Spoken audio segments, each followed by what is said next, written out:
إذن أنف عذرا على هذا العطل.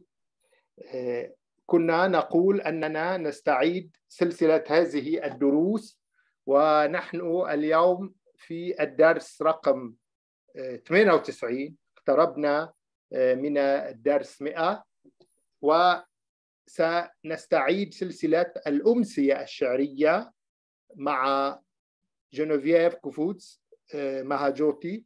إذن هي قصيدة كتبتها بالعربية ثم ترجمتها إلى الفرنسية، وهي التي قامت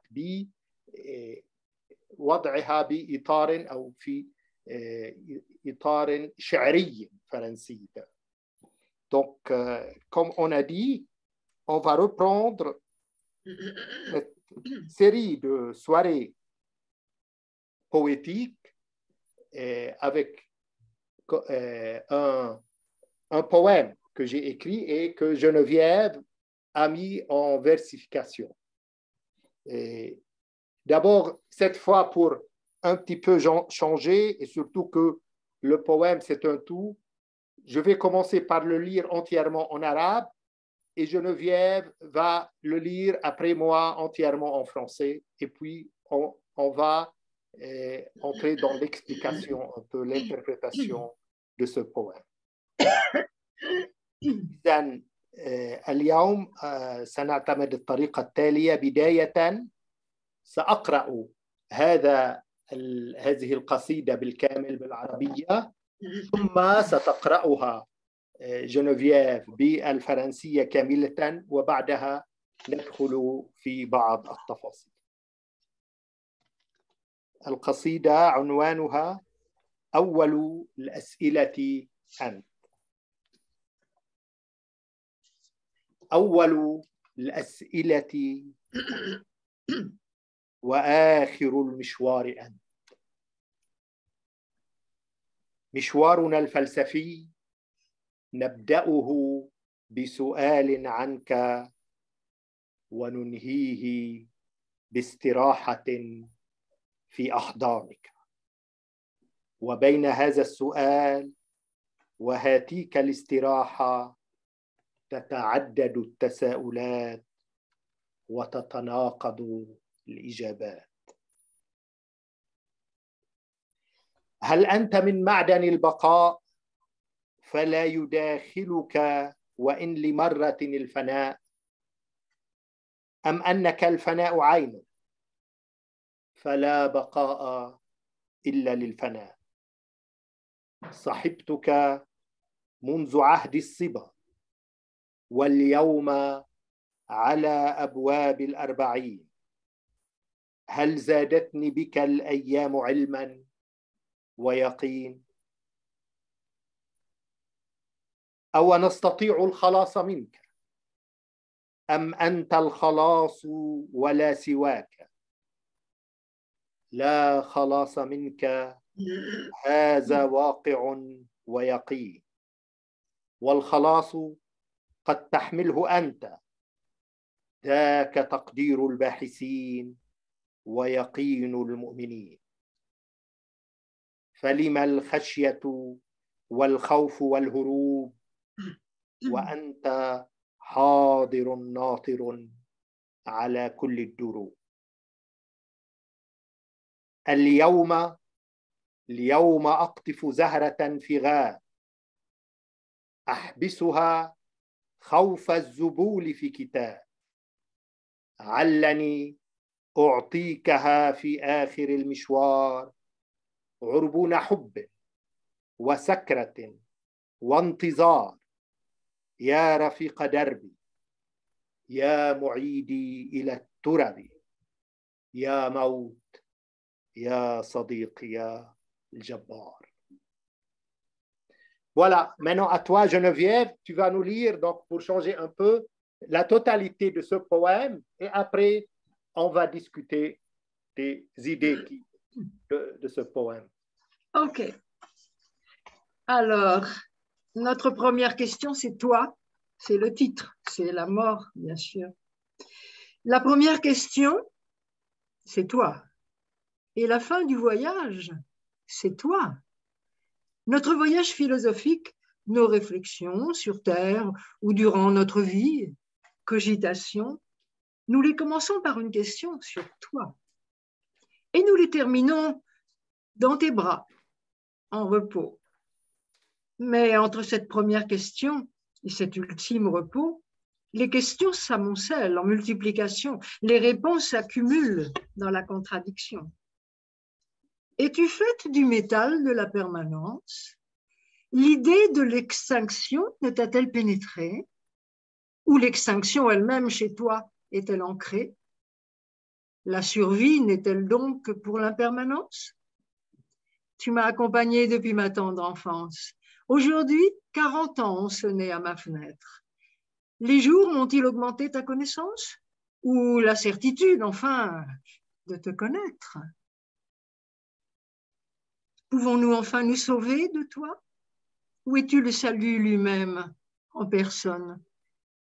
Pas de sauvetage possible, de délivrance de toi, c'est un fait avéré. La certitude, en somme. Tu peux nous amener le salut, c'est la certitude absolue des croyants et des chercheurs. Pourquoi donc alors avoir peur, paniquer et fuir son destin, puisque tu veilles sur nos chemins? Aujourd'hui même, je vais cueillir une fleur dans la forêt. Je l'enfermerai dans un livre afin de mieux la conserver, dans l'espoir de te l'offrir lorsque mon heure aura sonné. En gage d'amour, d'ivresse pure, ô ma compagne bien-aimée, restauratrice des meurtrissures, ô mort pour les âmes bien-nées, puissante amie dans ta froidure, colossale dans ta sépulture. Donc voilà l'idée de lire d'un seul coup, et contrairement à ce qu'on a fait autrefois, c'est que ce poème, en quelque sorte, il a une surprise. D'abord, on commence comme si on est en train de vanter ou bien de faire la cour à une amie, pour finir avec la petite surprise que cette amie, c'est la mort elle-même. إذن بداية هذه القصيدة قرأناها كلها مرة واحدة بسبب أساسي بسيط، أن فيها عنصر المفاجأة، فهي في البداية وكأنها قصيدة غزلية بصديق أو حبيب ليتبين، ولكن في البيت الأخير أن هذا الحبيب هو الموت نفسه، وإن كنا تدريجيا نبدأ بوصفه. بداية أول الأسئلة أنت، هذه بتعليم سوامي شيفاناندا، معلم سوامي شيفاناندا ومؤسس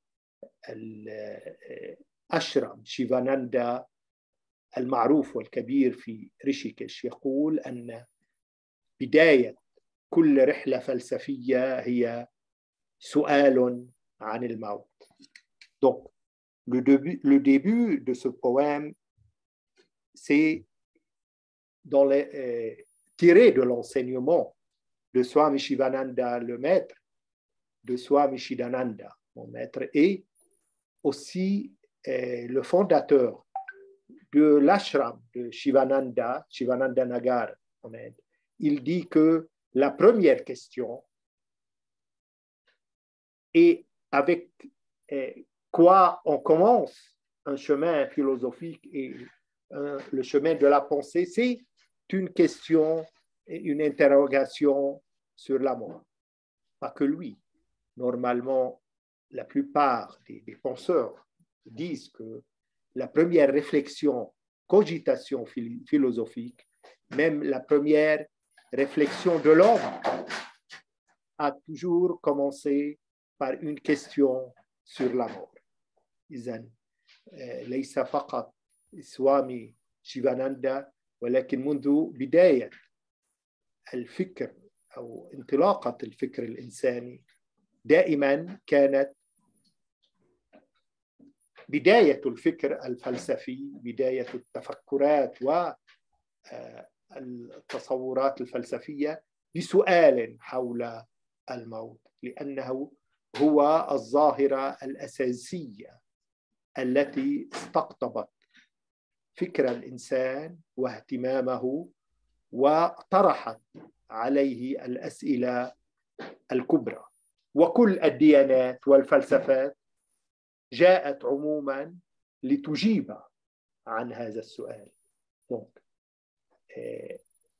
ce qui est très connu, que toutes les religions, toutes les philosophies sont essentiellement venues pour répondre à cette question que l'homme s'est posée sur la mort.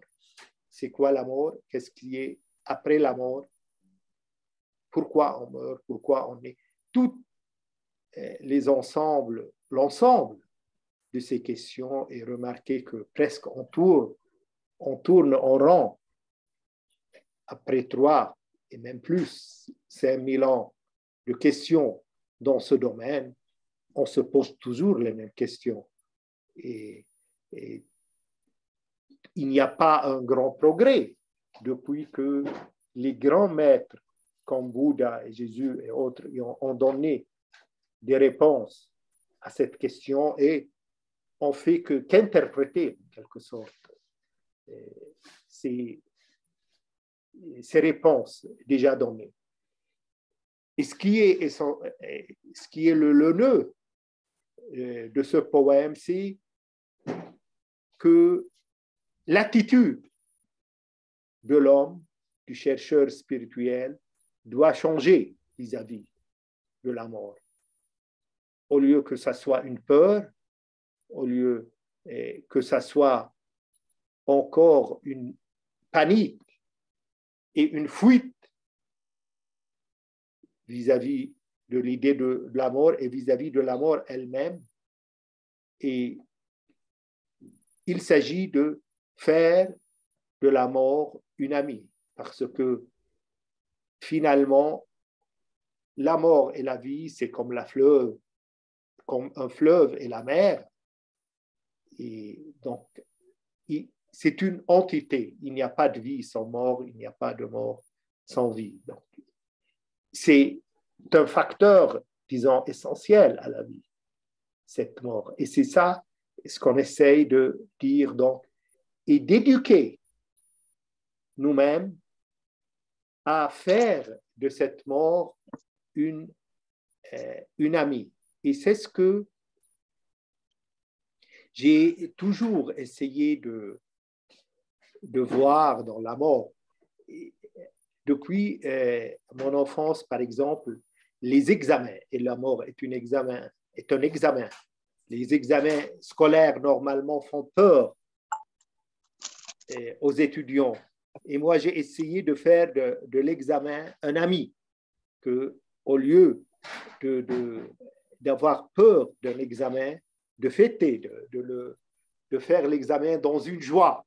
Et c'est comme ça, de cette idée, m'est venue en quelque sorte l'idée essentielle de ce poème.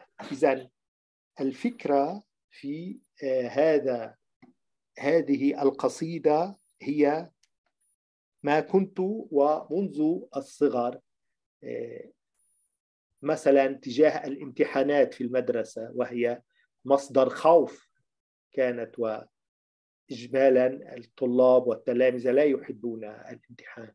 كنت أسعى دائما أن تكون مصدر فرح ومحبة، أن أحب الامتحان، بهذا الموقف لاحظت أنني أجتاز الامتحان من دون تشنج كما هي العادة، بحب، وبذلك إمكانية النجاح تكون أسهل.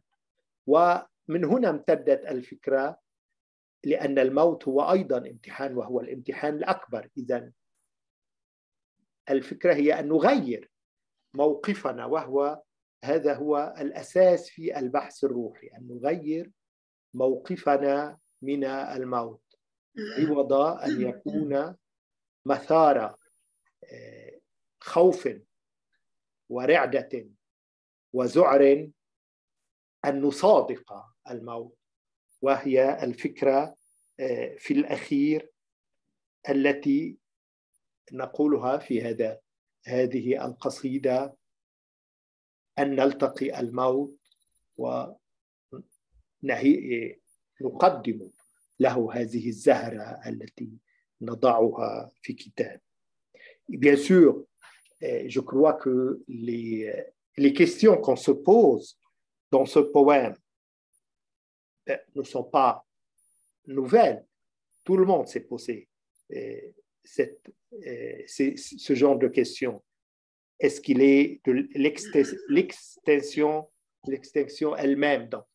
Est-ce qu'il y a une vie après la mort, ou c'est finalement la fin définitive et totale?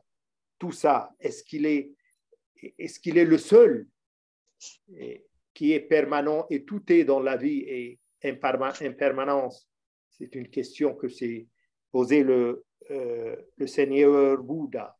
Donc, et c'est quoi en quelque sorte? Est-ce qu'on arrive à un jour où il n'y a plus de mort, où la mort, elle est une constante, elle ne peut jamais disparaître du moment que la vie est là? Donc la mort, c'est l'autre face de la vie. Toutes ces questions, elles sont déjà posées, mais n'empêche que l'homme les reprend chaque fois qu'il est affronté à cette grande question et à ce grand phénomène qui est l'extinction. Surtout que personne, toutes les expériences humaines qu'on peut avoir, les gens qui l'ont expérimenté, qui ont passé par ces expériences, nous ont transmis ces expériences, nous les ont décrites, exception faite que la mort, parce que personne ne peut mourir et nous dire qu'est-ce qui s'est passé dans sa mort. Et c'est là le grand dilemme et l'énigme, c'est que on peut et on est obligé à expérimenter la mort, mais personne ne peut revenir pour nous expliquer de quoi il s'agit dans cette expérience. إذن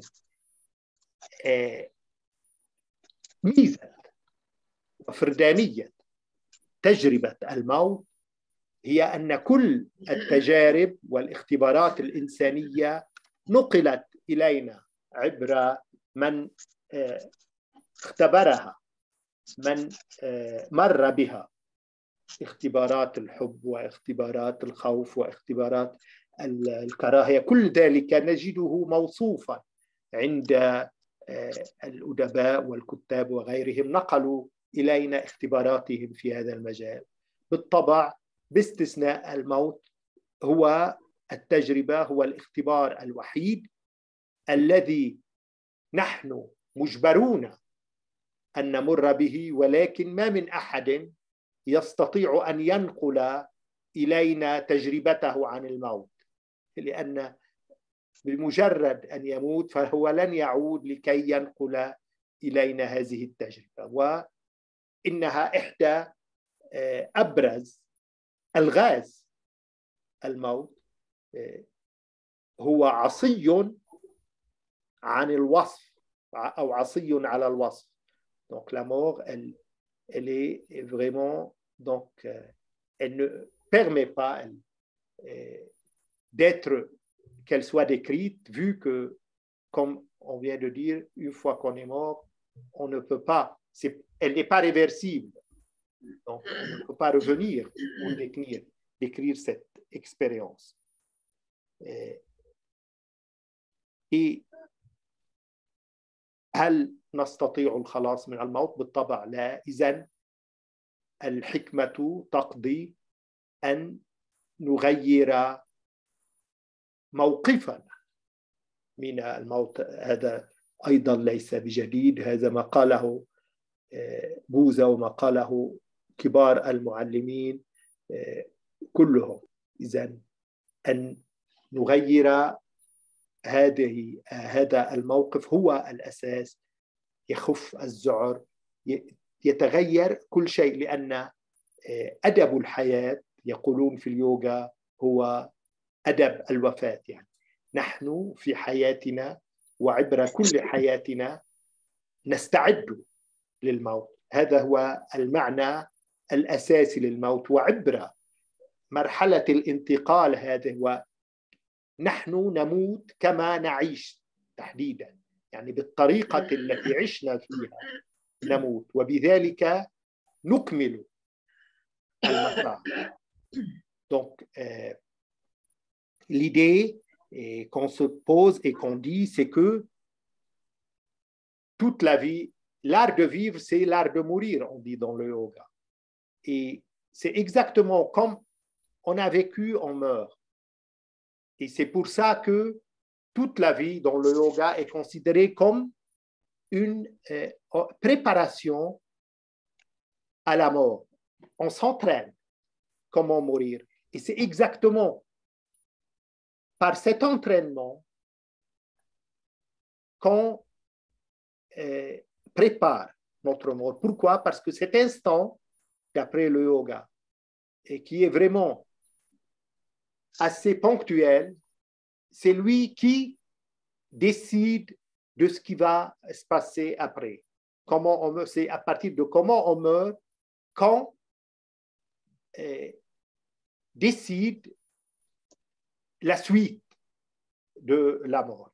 Et c'est là que je vais lire, j'ai choisi un petit texte traduit de l'arabe sur Socrate, et il y a beaucoup de passages de la philosophie grecque qui sont perdus dans le grec et qu'on les trouve en arabe, et à partir de l'arabe, en quelque sorte, on les a retrouvés. Et إذن هو نص من الفلسفة اليونانية مأخوذ عن البيروني في كتاب تحقيق ما للهند، يحكي فيه عن سقراط في آخر لحظات حياته وكيف واجه الموت. C'est un petit texte que je vais lire en arabe et puis Geneviève va lire en français. Comme j'ai dit, ce texte, celui qui nous a transmis ce texte, c'est un grand philosophe et savant arabe, Al-Biruni, dans son livre sur l'Inde, alors que probablement ce texte est perdu en grec. وقد قال سقراط عند قلة اكتراسه بالقتل وفرحه بالوصال إلى ربه. تعرفون أن سقراط أجبر على الانتحار وشرب السم، إذن عند قلة اكتراسه بالقتل وكان تلاميذته يحيطون به ويبكون، أما هو فقال: ينبغي أن لا تنحط رتبتي عند أحدكم عن رتبة قوقس الذي يقال إنه طائر أبولون الشمس وإنه يعلم الغيب لذلك، وإنه إذا أحس بموته أكثر الألحان طربا وسرورا بالمصير إلى مخدومه، ولا أقل من أن يكون فرحي كفرح هذا الطائر بوصولي إلى معبودي. إذن في اللحظات الأخيرة ينقل لنا البيروني كيف قتل أو كيف شرب سقراط السم. نعرف أنه ألزم يعني على شرب السم، إذن قتل، هي عملية قتل. كان تلامذته ينتحبون وينوحون ويبكون حوله، أما هو فقال: لا يجب أن أكون أقل من طائر قوقس الذي طائر أبولون الشمس، متى يعرف بحدسه أن الأجل أي الموت قد اقترب فيطرب ويفرح ويغني. إذن يستقبل الموت بفرح وبغناء. وأقله يقول سقراط: أكون كهذا الطائر وأستقبل الموتى بالفرح وبالغنى. Donc, tu peux, s'il te plaît, Geneviève, nous lire ce petit texte qui est très expressif et qu'on a traduit, moi et toi, de l'arabe, de Biruni. Le passage sur Socrate? Oui. D'accord. Socrate dit, alors qu'il n'était pas préoccupé par le meurtre et qu'il exprime sa joie d'atteindre son Seigneur, « Mon rang ne devrait être abaissé chez aucun de vous plus bas que le rang de Caucus, qui est dit être l'Apollon du soleil. Il connaît l'invisible pour cela, et s'il sent sa mort, il multiplie ses mélodies tellement il est content et heureux d'aller chez sa patronne. Ma joie ne doit donc pas être moins que celle de cet oiseau d'atteindre mon idole. » Donc voilà un texte sur la mort, sur le décès, sur le meurtre, parce on lui a obligé de prendre le poison de Socrate. Un texte en arabe qui est perdu, mais l'essentiel, donc, il décrit comment Socrate est mort. Et il s'agit, donc, la scène est très importante, et Platon nous l'a transmis d'ailleurs, que tous les disciples de Socrate l'entouraient dans la prison et étaient en train de pleurer. Ils vont perdre leur maître. Et donc, c'est Socrate qui leur interdit de pleurer en disant que je sois au moins comme Caucus, donc ce oiseau qui déjà, puisqu'il est donc l'Apollon du soleil, il connaît par intuition ce qui va se passer et par la suite, il connaît son heure de mort. Et quand cette heure s'approche, il commence à chanter. Il est dans une joie assez grande. Il chante, il accueille la mort par la joie et les chansons. Et Socrate conclut que je sois au moins comme cet oiseau et que j'accueille et accueillir avec moi ma mort dans la joie et non pas dans les malheurs et dans la tristesse. Voilà en quelque sorte une anecdote qui illustre l'idée essentielle de ce poème, qui est très simple: accueillir la mort, s'exercer, s'entraîner à accueillir la mort, pas avec la joie et non pas par la tristesse. Et c'est pour ça que j'ai écrit d'ailleurs maintenant un texte que j'ai traduit aussi en français avec la collaboration de Mahajoti et qu'on va vous lire. C'est l'histoire que j'ai vécue et que j'étais d'ailleurs témoin du coq qu'on a élevé, c'était celui de ma mère. Comment ce coq, c'est exactement quelle coïncidence. Socrate parle d'un oiseau mythique, mais là, c'est un oiseau, un coq que j'ai élevé, et comment il est mort, j'étais le témoin de cette mort. Comme d'habitude, on va lire en arabe et ensuite Geneviève va nous lire donc petit à petit, paragraphe par paragraphe, le même texte, la traduction de ce texte en français. إذن مثل كوكس الذي تحدث عنه سقراط وإن كان طائرا أسطوريا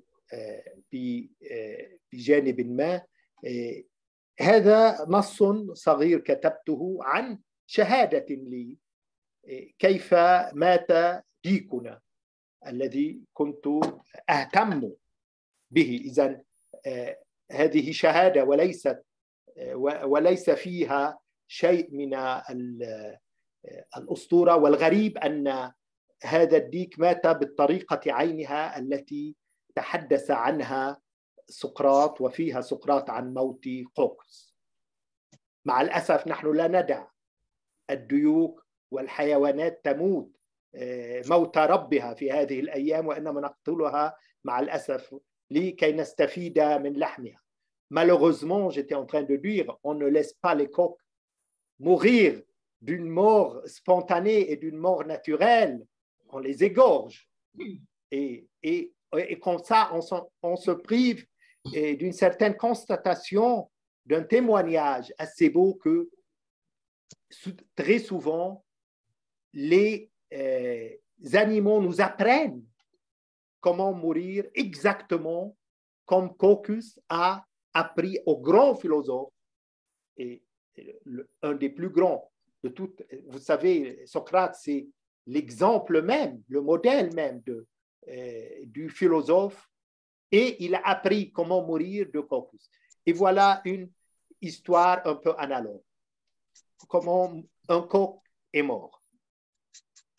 إذن هي حكاية ديك من المهدي إلى اللحد انتقل إلى رحمته تعالى صبيحة هذا اليوم ديكنا الحبيب عن عمر يناهز العقدين من الزمن ووري السرى في زاوية الحديقة التي فيها عاش وصاح فجر كل يوم.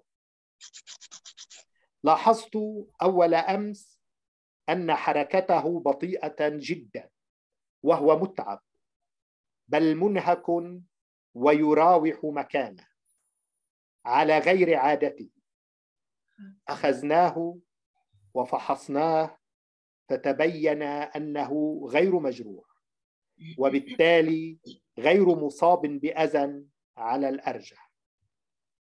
تركناه لنرى إذا كان سيعود إلى زاويته في الحديقة، ورغم تعبه وثقل همته عاد إليها وتسلق الشجرة التي كان يقضي ليله نائما عليها وأمضى طيلة يوم أمس عليها. لم ينزل كعادته كل صباح، واليوم وجدناه وقد سقط ميتا عن الشجرة التي أمضى لياليه عليها طيلة نحو 20 عاما. إذن نبدأ بهذه القصة، كيف مات هذا الديك، وكما قلت إنها بالفعل فرصة أن نرى حيوانا يموت موت ربه، لأنه مع الأسف نحن لا نترك الحيوانات تموت هكذا. À toi, Geneviève, donc. D'accord. Alors, c'est l'histoire d'un coq du berceau à la tombe. Il est décédé ce matin, notre bien-aimé coq, à l'âge de près de 2 décennies. Il fut enterré dans le coin du jardin, là où il habitait et chantait à tue-tête tous les jours à l'aube du petit matin.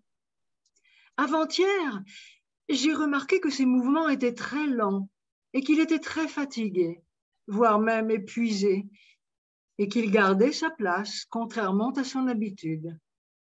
Nous l'avons emmené, puis examiné, et il s'est avéré qu'il n'était pas blessé, donc probablement indemne. Nous l'avons laissé pour voir s'il reviendrait dans son coin du jardin, et avons remarqué que malgré sa fatigue et même sa lourdeur, il y est retourné et a grimpé à l'arbre sur lequel il avait passé la nuit à dormir. Il a donc passé toute la journée d'hier ainsi perché, mais il ne descendait plus chaque matin comme il en avait l'habitude. Aujourd'hui, nous l'avons retrouvé. Il était tombé, mort, de l'arbre sur lequel il avait passé ses nuits pendant une 20aine d'années. Donc voilà la première idée, je la reprends là. On est en quelque sorte privé de cet avantage de voir, de regarder, d'observer comment les animaux meurent, parce que la plupart des fois, on les tue, on les égorge, alors que si on les laisse mourir une mort naturelle, probablement on a beaucoup de choses à apprendre. Ils sont beaucoup plus habilités à mourir naturellement que nous, les humains. Et voilà, c'est une preuve, et comme j'ai dit, d'ailleurs, quelle coïncidence avec l'histoire, et c'est ça l'essentiel, de Caucus, qu'on raconte et que Socrate, le modèle du grand philosophe, en parle juste avant sa mort. عاش على زرع وعلو وبين الأرض والسماء وأبى أن يموت إلا حيث عاش وأمضى لياليه، أي في العالم البرزخي إياه وبين الأرض والسماء. يقال أن البرزخ هو عالم بين العالمين، أي عالم انتقالي بين العالم الكثيف والعالم اللطيف.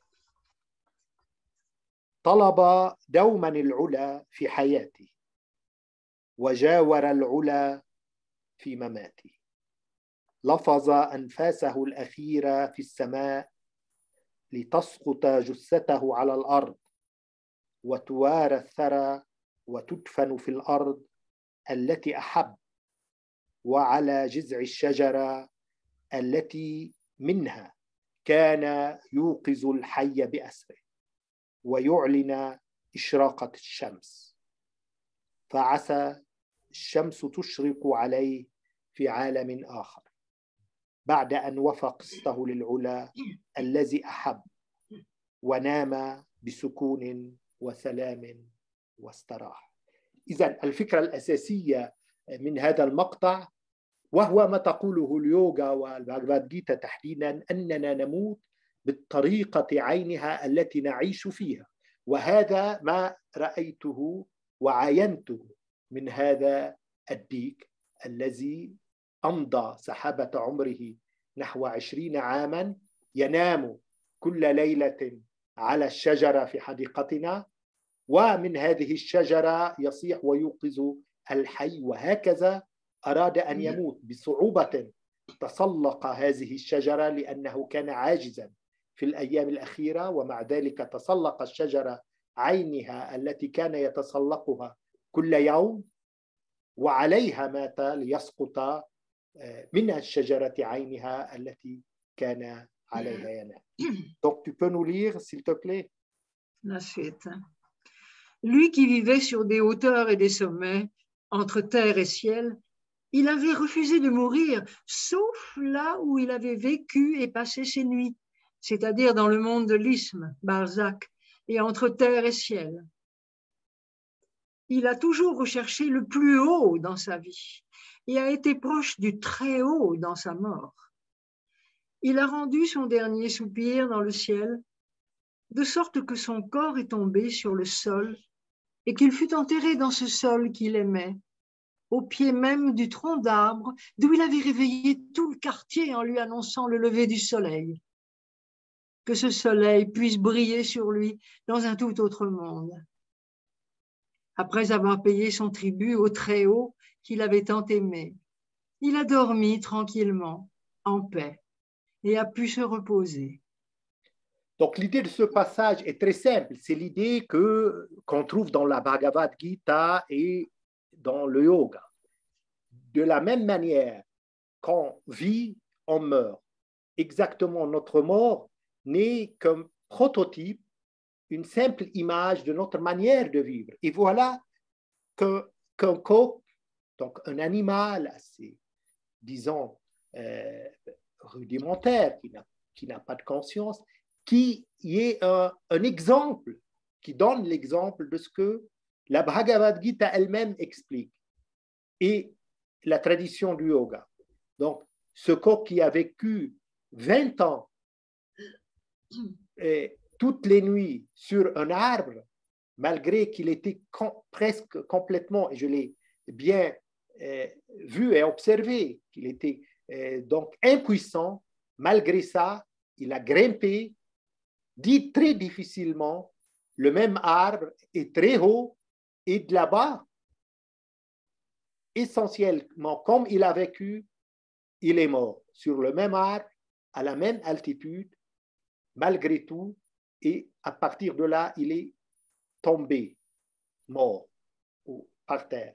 Voilà un petit exemple et une preuve assez explicative et assez évidente de ce qu'enseigne la Bhagavad Gita et le yoga, qu'on meurt de la même manière dans laquelle on vit. Et c'est ça l'intérêt de vivre correctement pour mourir en quelque sorte, et très simplement correctement. علمنا ديكنا الحبيب هذا أن نفرح في حياتنا ونهلل دوما للنور ولإشراقته عند الفجر. وها هو يعلمنا اليوم كيف نموت ناظرين للعلا، قاطنين في العلا، ناطرين الإشراق دوما وعاملين له، ومنتظرين الساعة الأخيرة بسلام وسكون، غير هيابين ولا عابئين ولا خائفين الموت، فهو شقيق الحياة ووجهها الآخر، فكلاهما ينموان معا في وجه الشمس التي كان ينتظرها فجر كل يوم، ويعلن بفرح دائم قدومها للناس أجمعين. إذن الفكرة إياها نكررها، ولكن من خلال هذه التجربة وهذه المراقبة هذا الديك علمنا كيف نموت ببساطة بفطرته طبعا، يعني هو بغريزته بهذه الفطرة مات كما يليق، ليس فقط بديك أن يموت وإنما أيضا بإنسان أن يموت، مات كما عاش في العلا ناظرا إلى الشمس منتظرا النور. À toi. Notre coq bien-aimé nous a appris à être heureux dans notre vie et à toujours se réjouir de la lumière et de son éclat dès l'aube. Et le voici qui nous enseigne aujourd'hui comment bien mourir, en regardant le plus haut, en habitant les hauteurs, en attendant toujours le soleil de l'illumination, en travaillant pour sa venue et en attendant la dernière heure dans la paix et le silence. Ni découragé, ni effrayé par la mort, qui est la sœur de la vie et son autre visage, car la vie et la mort, toutes deux, grandissent ensemble face au soleil, dont il attendait la levée à l'aube de chaque jour, en annonçant toujours avec joie son arrivée. Donc voilà l'idée qu'on reprend avec plus d'explications et à partir de l'observation d'une mort digne, disons, et comment déjà les animaux, tels qu'un coq, qui n'a pas la conscience bien sûr d'un homme, il est mort d'une manière aussi digne, même beaucoup plus digne que beaucoup de gens meurent, avec le courage, en regardant le soleil, en regardant la lumière, en attendant la lumière qui vienne. Et à partir de quoi, en quelque sorte, on a senti que cette lumière qui est la vie, elle est essentiellement l'autre visage de la mort. Parce que vie et mort sont les deux visages d'une même réalité, d'une même vérité qu'on vit. أمضى سحابة عمر كامل ناظرا إلى الشمس عند كل فجر، محدقا بشعاعاتها الأولى التي تلامس الأرض وتقبلها لتستيقظ، وكان أول المستيقظين والمنتظرين ساعة الإشراق المباركة هذه، وكأنه مكلف كل يوم أن يسلم الليل إلى النهار، ويا طيبه من تسليم، ويا سعد من أمضى العمر شاهدا يوميا على بزوغ الفجر، وكما عاش ناظرا إلى العلا مات وهو يتطلع إلى السماء.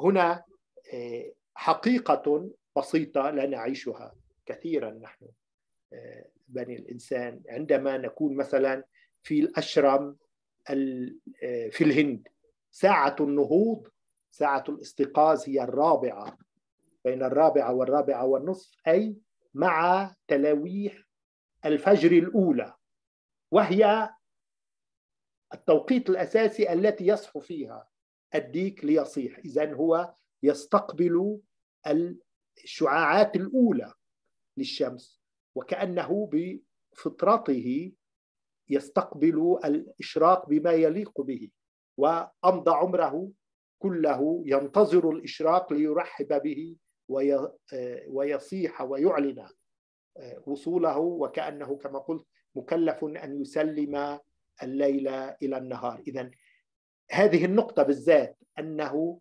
عاش حياته يستيقظ في وقت الإشراق، وهو ما تعلمه أساسا اليوغا، لا نستطيع دوما أن نعيشه، هو أن نستيقظ في هذا الوقت تحديدا. وفي كل أشرمز اليوغا في الهند نستيقظ في الساعة 4 لنبدأ التأمل في 4:30، أي نستيقظ مع الديك لحظة يصيح الديك. Toi? Il a passé toute une vie à regarder le soleil à chaque lueur de l'aube, fixant ses premiers rayons qui venaient toucher terre et qu'il embrassait pour qu'elle se réveille. Il fut le premier à se réveiller et à attendre cette heure bénie de l'illumination du soleil, comme s'il avait été chargé chaque jour de livrer la nuit au jour. Heureux celui qui a passé la vie comme un témoin quotidien de la venue de l'aube. Et comme il vivait en regardant vers le haut, il est mort en regardant le ciel. Donc, une petite idée là, dans les ashrams de l'Inde, là où on pratique le yoga et les méditations, et la routine quotidienne commence en se levant à 4 heures pour débuter la journée par des méditations à 4h30. C'est exactement l'heure où le coq s'éveille et il chante et déclare la venue des premiers rayons du soleil. Donc, voilà que ce détail assez intéressant dans la vie d'un coq, donc, il est tellement sensible à la venue de la lumière qu'il se réveille avec les premiers rayons. Et donc, comme il est à ce moment, il devient un témoin de l'illumination parce qu'il a passé toute une vie à se réveiller juste à ce moment de la venue de la lumière. Et comme si cette venue de la lumière, en quelque sorte, l'a illuminé.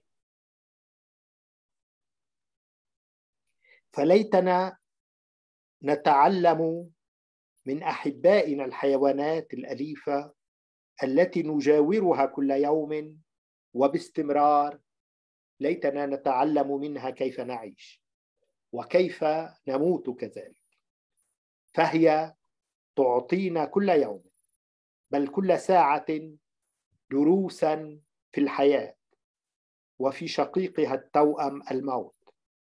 وليتنا ننظر ونتطلع ونستبصر ونستعبر. مات ديكنا بل أبى أن يموت إلا كما عاش، أي على الذرة التي عاش فيها، فرغم عجزه وقواه المنهكة تماما في أيامه الأخيرة أبى إلا أن يصعد على الشجرة التي عليها قضى لياليه سحابة نحو عقدين من الزمن، فأمضى عليها يومه الأخير بأكمله. مررت بقربه البارحة فكان واقفا على هذه الشجرة وكأنه يحمل ثقل الأيام بين جناحيه. كان عاجزا كل العجز وغير قادر على أن يبسط جناحيه ويرفرف ويصيح كما تعود أن يفعل كل يوم وفي كل آن.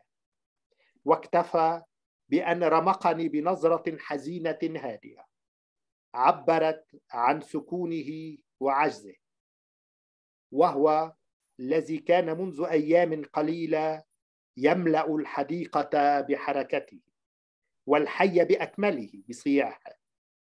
وفي نظرته الأخيرة تلك لمحت شيئا من حنو، وما عرفت آنذاك أنها نظرة الوداع. إذن هنا أروي بالطبع لحظات عشتها معه، مع هذا الديك، كيف نظر إلي وهي بالفعل لحظات أرويها صادقة وليست من خيالية. كان عاجزا ولكنه قضى يومه كاملا على هذه الشجرة التي قضى أمسياته عليها طيلة 20 عاما بفعل عجزه. إذن تسلق الشجرة ولم يعد يستطيع كعادته أن ينزل منها عند الصباح فبقي عليها طيلة النهار. Geneviève.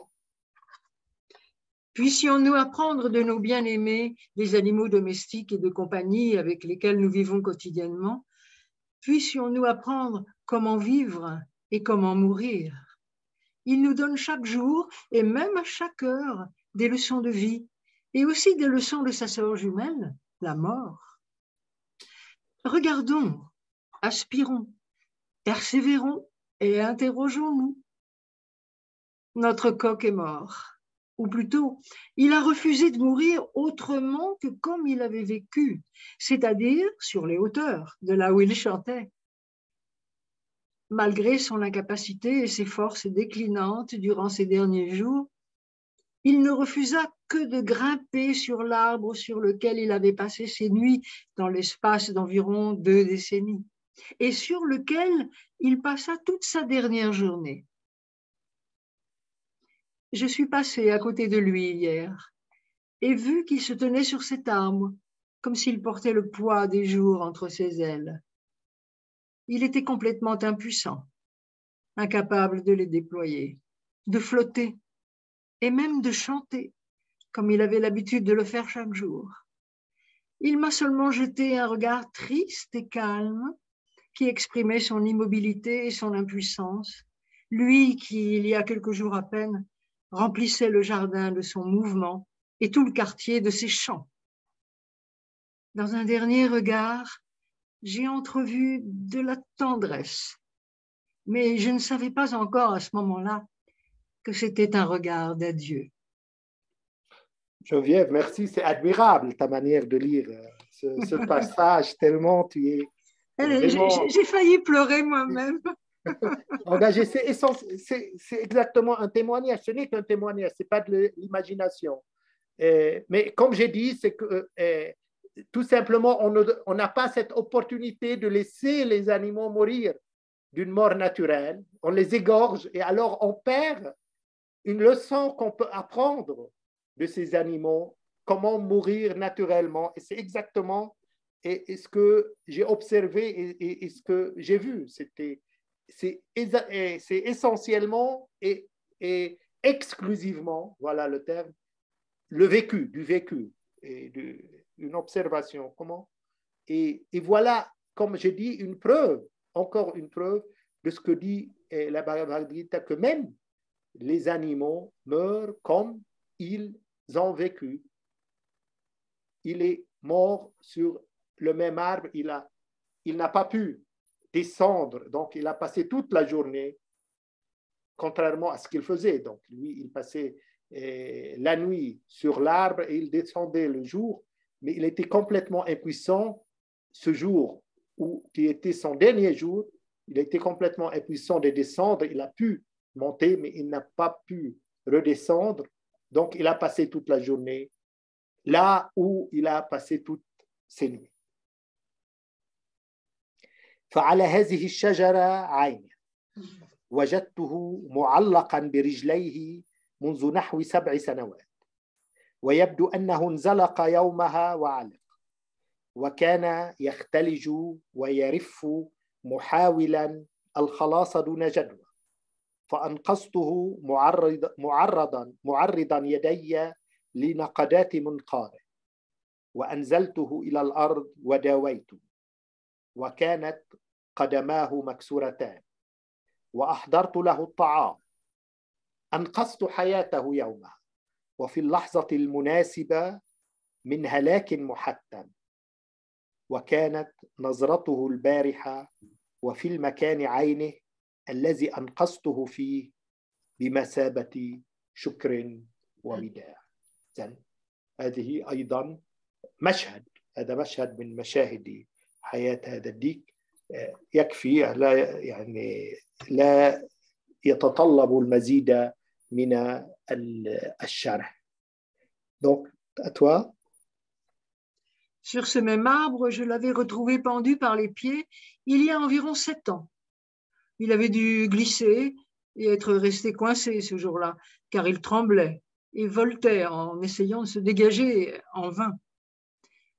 Je lui avais sauvé la vie en cette circonstance, en exposant mes mains à ses coups de bec, juste au moment crucial d'un malheur certain. Et son regard d'hier, à l'endroit même où je l'avais sauvé, était à la fois un merci et un adieu. Voilà, donc du vécu, pas grand-chose à expliquer, c'est très expressif, donc, cette scène. كان هذا الديك مهيبا بل ومقداما في استعداده للموت، مثلما كان جريئا وحيويا وديناميكيا في احتفاله اليومي بالحياة. احتضاره لم يطل أكثر من يومين، كان يقف فيهما عاجزا وشبه جامد. نقلناه بعيدا عن زاويته فلم يهرب ولم يقفز ولا هو اعترض كشأنه في حال كهذا. أخذناه وفحصناه جسدا وريشا فكان مستسلما بين أيدينا خلاف ما كان يفعل في السابق. تركناه عن قصد بعيدا عن زاويته وشجرته التي عليها يمضي لياليه، وذلك كي نرى ماذا سيفعل. فعاد بحركة بطيئة أثقلتها وطأة السنين، وما أن وصل إلى شجرته حتى تسلقها بصعوبة كبيرة، ورغم عجزه الظاهر أفلح في الوصول إلى أعلى الشجرة حيث كان يرقد كل مساء. وفي هذه الذروة أمضى كامل ليلته ما قبل الأخيرة ونهاره الأخير. وكان عندما تفقدته البارحة وكأنه ينتظر ذاك الزائر الذي لابد أن يتفقد كل حي لينقله من حال إلى حال.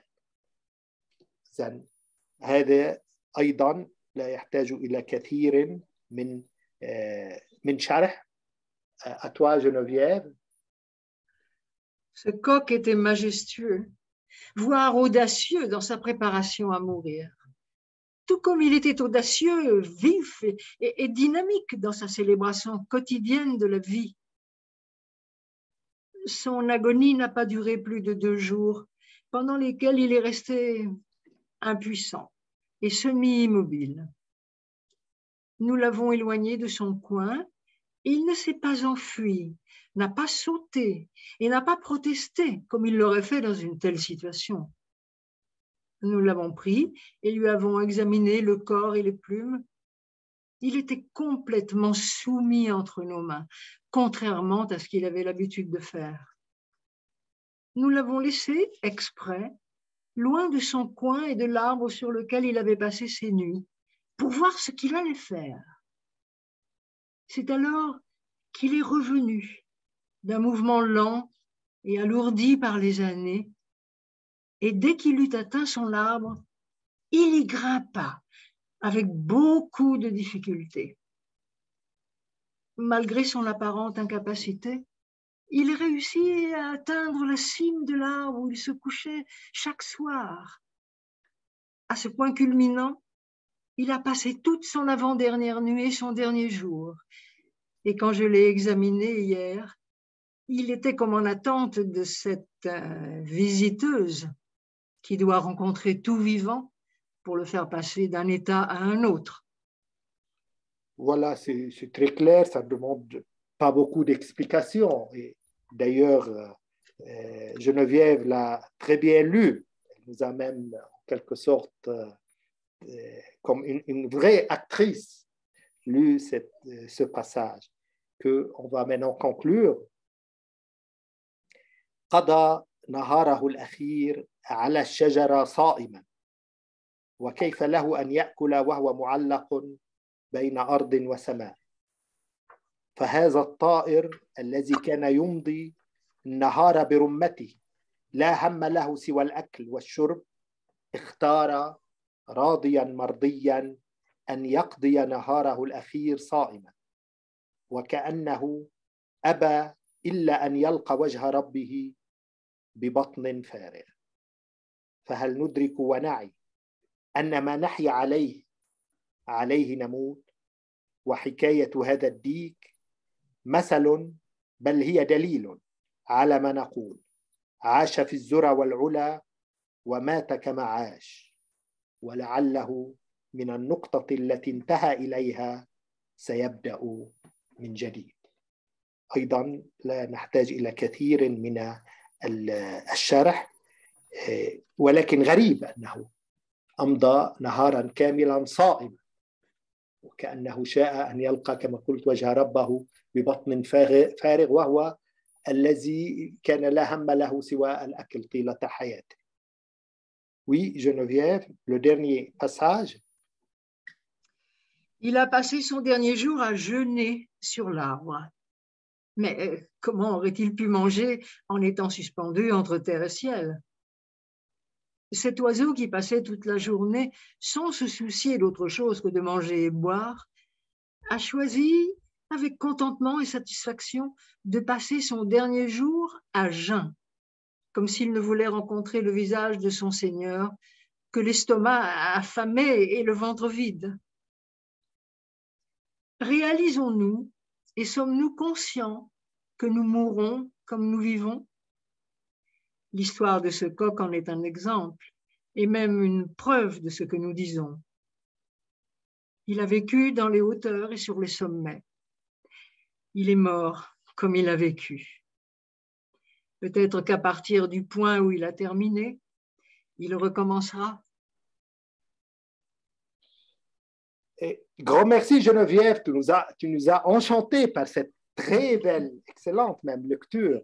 C'est une très belle histoire. Vécu ce moment et c'est vraiment bizarre qu'un coq vit son dernier jour dans le jeûne et c'est vraiment impressionnant, mais c'est exactement ce que j'ai observé et j'ai vu.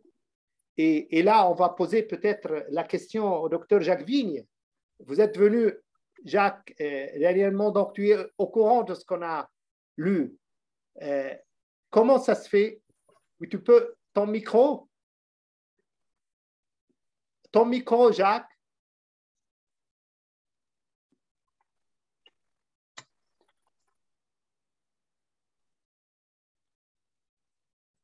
Voilà, oui, donc je ne suis pas au courant de ce que vous avez lu, parce que je faisais ma session là, à Saint-Gilles-d'Adruy. Oui, donc il s'agit de l'histoire d'un coq. On a lu beaucoup de choses sur la mort, comment on accueille la mort. Il y avait d'abord vous entendez ce qu'il dit ou sinon je redis plus fort?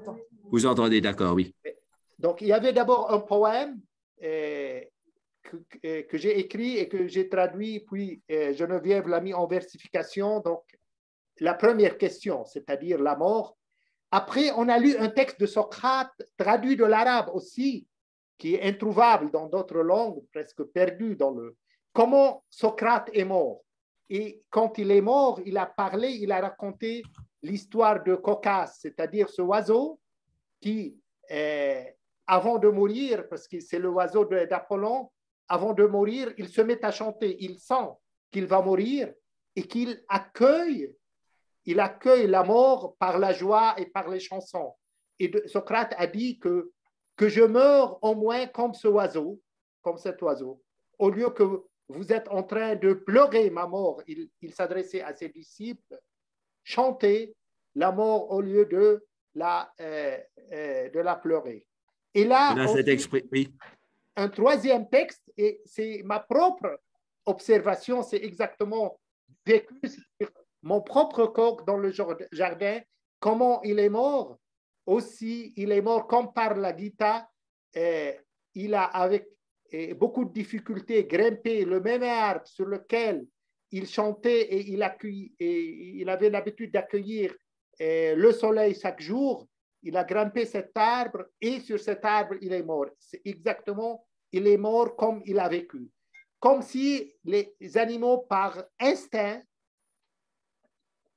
ils accueillent la mort de la même manière qu'ils ont vécu. Donc, ils accueillent la vie et la mort de la même manière. Et comme s'ils nous apprennent à comment mourir. Ils chantent la mort. Et j'ai dit que malheureusement, on n'a pas cette opportunité d'observer ce genre d'animaux mourir parce que la plupart des fois, on les égorge. On ne les laisse pas mourir une mort naturelle. Alors que s'ils le font, ils nous apprennent beaucoup de choses. Ils sont en quelque sorte beaucoup plus habilités que nous à mourir et d'une mort digne. L'histoire du coq est très belle, très émouvante. On parle du chant du cygne aussi en français, le dernier chant du cygne, qui est le plus beau. Oui. Donc voilà, on a donc au moins à apprendre des animaux, comment mourir avec joie et d'accueillir la mort dans la joie et non pas dans la peur et la panique, comme c'est la plupart des fois le cas. La joie et la simplicité. Comme disait Montaigne, tous les jours mènent à la mort et le dernier y arrive. Oui, c'est beau. إذا الآن أنهينا هذه الجلسة مع هذه القراءات لنصل إلى الجزء الثاني والأخير من هذا الدرس. Donc j'ai dit, Jacques, qu'on va modifier le rythme de ces leçons. Donc on va faire à raison une fois chaque 2 semaines. Très bien. une leçon. Et كما قلنا سيكون ابتداء من اليوم لنا درس كل أسبوعين وبالتالي مرتين في الشهر. Là, je vais